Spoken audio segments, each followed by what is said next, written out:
মৰ্ম ছাত্ৰ-ছাত্ৰীসকল, আজি আমি ষষ্ঠ শ্ৰেণীৰ সমাজ বিচিত্ৰাৰ ৯ নং পাঠ প্ৰাচীন ভাৰতৰ ৰাজবংশ আৰু সমাজ এই পাঠটোৰ অনুশীলনীত থকা প্ৰশ্নোত্তৰসমূহ কৰিম। অনুশীলনী 1 তলত দিয়া প্ৰশ্নবোৰৰ উত্তৰ লিখা।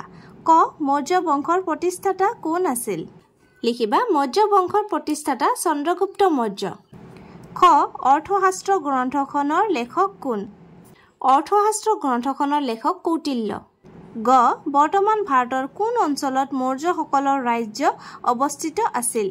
লিখা বৰ্তমানৰ উত্তৰ প্ৰদেশ, বিহাৰ, মধ্যপ্ৰদেশ, গুজৰাট, উৰিষ্যা, বাংলাদেশ, পাকিস্তানৰ কিছু অংশৰ লগতে আন কিছু অঞ্চল জুৰি মৌৰ্যসকলৰ ৰাজ্য অৱস্থিত আছিল।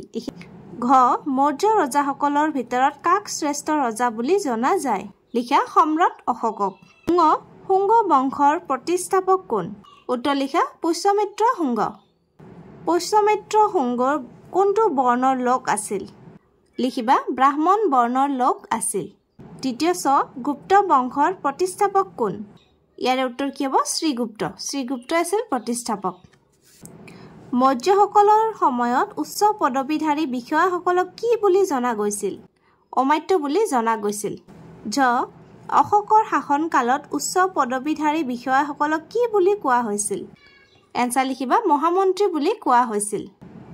নিয় অধ্যক্ষ বোলা বিষয়াসকলৰ দায়িত্ব কি আছিল? উত্তৰ লিখা অধ্যক্ষৰ দায়িত্ব আছিল বিভিন্ন বিভাগৰ কাম পৰিচালনা কৰা। মৌৰ্যসকলৰ সময়ত প্ৰধান বৰ্ণকেইটা কি আছিল? ভাগকেইটা কি কি? ব্ৰাহ্মণ, ক্ষত্ৰিয়, বৈশ্য আৰু ক্ষুদ্ৰ। গুপ্ত বংশৰ শ্ৰেষ্ঠ ৰজাজন কোন? তাৰ উত্তৰ প্ৰথম চন্দ্ৰগুপ্ত। অনুশীলনী 2 তলত দিয়া প্ৰশ্নবোৰৰ উত্তৰ লিখা। ক মৌৰ্য বংশৰ সমসাময়িক দক্ষিণ ভাৰতৰ ৰাজবংশ তিনিটাৰ নাম লিখা। লিখিবা পাণ্ড্য, চল আৰু চেৰা। খ পাণ্ড্য বংশৰ ৰাজধানী কি আছিল? মাদুৰাই। উৰায়ুৰ কোনখন ৰাজ্যৰ শাসন কেন্দ্ৰ আছিল? কি হ'ব? চল ৰাজ্যৰ। ঘ চেৰাসকলৰ অঞ্চলটোক কি বুলি জনা গৈছিল?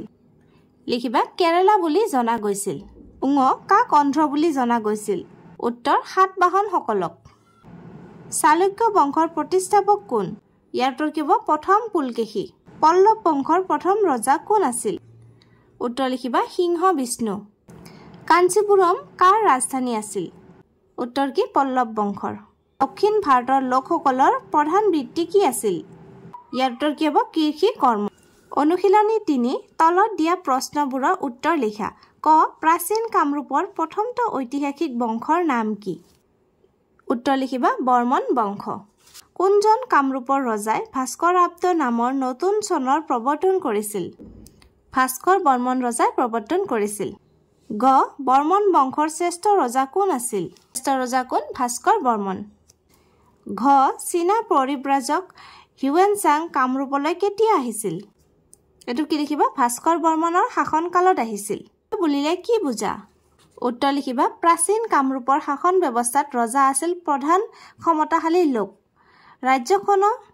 ৰাজ্যখন বিভিন্ন প্ৰশাসনিক গোটত বিভক্ত কৰা হৈছিল। তেনে গোটবোৰক বিষয় বুলি জনা গৈছিল। কামৰূপ ৰাজ্যৰ কেইটামান উল্লেখযোগ্য বৃত্তিৰ নাম লিখা। উত্তৰ লিখা কৃষি, কাপোৰ ধোৱা, কাঁহ পিতল বা মাটিৰ পাত্ৰ তৈয়াৰ কৰা বৃত্তি। অনুশীলনী 4 তলত দিয়া প্ৰশ্নবোৰৰ উত্তৰ লিখা। ক গুপ্ত যুগক কিয় সোণালী যুগ বুলি কোৱা হৈছিল?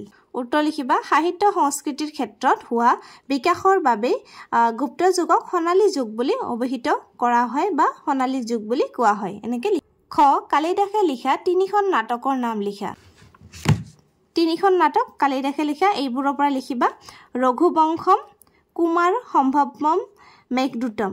এইবিলাক চব ডাঙৰ ডাঙৰ আছে, সেইকাৰণে মই 3টা সৰু সৰু আঁচি থৈছোঁ। এইকেইটা তোমালোকে লিখি ল'বা। গ বৰ্তমান নাম প্ৰয়াগৰাজ প্ৰশস্তিৰ লেখক কোন আছিল? উত্তৰ লিখিবা কি? হৰিসেন। ঘ দ্বিতীয় চন্দ্ৰগুপ্তৰ সভাসদ অমৰ সিংহই ৰচনা কৰা অভিধানখনৰ নাম কি? ইয়াৰ উত্তৰ কি হ'ব? অমৰ কশ। অভিধানখনৰ নাম অমৰ কশ।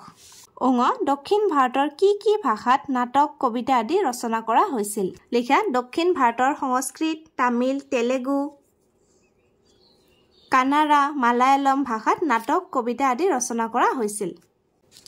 আজিৰ ভিডিঅ'টি ইয়াতে সামৰিছোঁ প্ৰাচীন ভাৰতৰ ৰাজবংশ আৰু সমাজ এই পাঠটোৰ অনুশীলনী থকা আটাইবোৰ প্ৰশ্ন উত্তৰে আলোচনা কৰিলোঁ আশা কৰিছোঁ তোমালোকে ভিডিঅ'টি ভাল পাইছা বুজিও পাইছা আৰু লিখি ল'ব পাৰিছা ভিডিঅ'টো ভাল লাগিলে তোমালোকৰ বন্ধু বান্ধৱীৰ লগত শ্বেয়াৰ কৰিবা ধন্যবাদ